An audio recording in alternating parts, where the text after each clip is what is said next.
Hi friends, welcome back to సినీ కలయిక. మీరు first time నా వీడియో చూసినట్లయితే నా ఛానల్ సబ్స్క్రైబ్ చేసుకోవడం మాత్రం మర్చిపోవద్దు.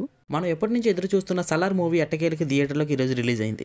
బాహుబలి తర్వాత పాన్ ఇండియన్ లెవెల్లో సక్సెస్ కోసం ప్రభాస్ చాలా కాలంగా ఎదురు చూస్తున్నాడు. సాహో నుంచి ఆదిపురుష్ వరకు ప్రభాస్ నటించిన సినిమాలన్నీ బాక్స్ ఆఫీస్ వద్ద ఫ్లాప్ అయ్యాయి. దాంతో సలార్ పైనే ప్రభాస్ అభిమానులందరూ భారీగా ఆశలు పెట్టుకున్నారు. సో అది తెలుసుకోవాలంటే ఈ మూవీ రివ్యూ అంతా లాస్ట్ వరకు చూడండి. సో ఇంకెందుకు లేటు, ముందు స్టోరీ టెల్లింగ్లోకి వెళ్ళిపోదాం. దేవా ఓ మెకానిక్ అస్సాం ఏరియాలో బొగ్గు గనుల్లో పనిచేస్తుంటాడు. విదేశాల నుంచి ఇండియాకు వచ్చిన ఆద్య అనే అమ్మాయిని చంపడానికి కొందరు ప్రయత్నిస్తుంటారు.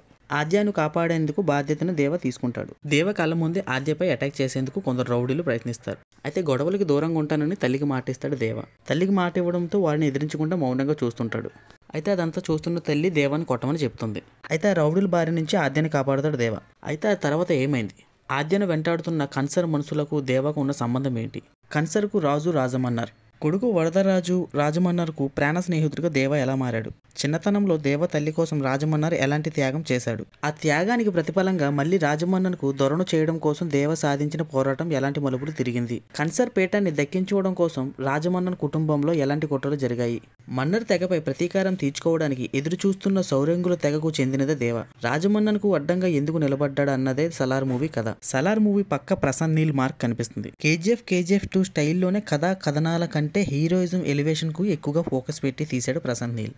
ప్రతి సీన్లోని ప్రభాస్ హీరోయిజాన్ని నెక్స్ట్ లెవెల్లో చూపించాడు. అవుట్ అండ్ అవుట్ యాక్షన్ హీరోగా ప్రభాస్ను సిల్వర్ స్క్రీన్ పై అభిమానులు చూసి చాలా కాలమైంది. ఆ లోటును సలార్తో భర్తీ చేశాడు ప్రశాంత్ నీల్. ఈ మూవీలో దేవాగా Prabhas screen presence heroism fans కు ప్రిస్ట్ లా ఉంటుంది. ఈ మూవీ చూస్తున్నప్పుడు మనకు అక్కడక్కడ కేజీఎఫ్ మూవీ గుర్తొస్తుంది. Backdrop, action scenes, elevations, కన్సర్ సెటప్ అన్ని కేజీఎఫ్ 2 పోలి ఉంటాయి. ఈ రెండు మూవీలో హీరో లక్ష్యం, వారి నేపథ్యాలు వేరైన కథ విషయంలో మాత్రం కేజీఎఫ్ సలార్ ఒకేలా అనిపిస్తుంది. అయితే కేజీఎఫ్ స్థాయిలో ఎమోషనల్ పంటలేదు. ప్రభాస్ పృథ్వీరాజ్ ఫ్రెండ్షిప్ బాండింగ్ ను రెగ్యులర్ కమర్షియల్ ఫార్ములలో చూపించాడు. ఇంకా ప్రభాస్ గారి యాక్టింగ్ విషయానికి వస్తే వన్ మ్యాన్ షో అనే చెప్పాలి. ప్రభాస్ కనిపించే ప్రతి సీన్ ఫ్యాన్స్ కు విజువల్ ట్రీట్ లా కనిపిస్తుంది. యాక్షన్ సీక్వెల్స్ లో అయితే ప్రభాస్ చెలరైపోయాడు. ఒక్కొక్క యాక్షన్ ఎపిసోడ్ ఒక్కొక్క క్లైమాక్స్ సీన్ లా అనిపిస్తుంది. ప్రభాస్ ఫ్యాన్స్ కి అయితే ఈ మూవీ పండగలా అనిపిస్తుంది. తన లుక్, తన యాక్టింగ్, తన యాక్షన్ తో అభిమానులకు మెస్మరైజ్ చేశాడు. మీరు గ్యాంగ్స్టర్ మూవీస్ మాత్రం ఇష్టపడితే ఈ మూవీ మాత్రం మీకు డెఫినెట్ గా నచ్చుతుంది. టాక్ తో సంబంధం లేకుండా cinema first day Salaar box office వద్ద మాత్రం రికార్డులు బద్దలు కొట్టడం ఖాయము. సో ఇది friends Salaar movie review. I hope మీకు ఈ వీడియో నచ్చింది అనుకుంటాను. నచ్చినట్టయితే నా వీడియోకి లైక్ చేయండి, సబ్స్క్రైబ్ చేయండి. Thank you for watching.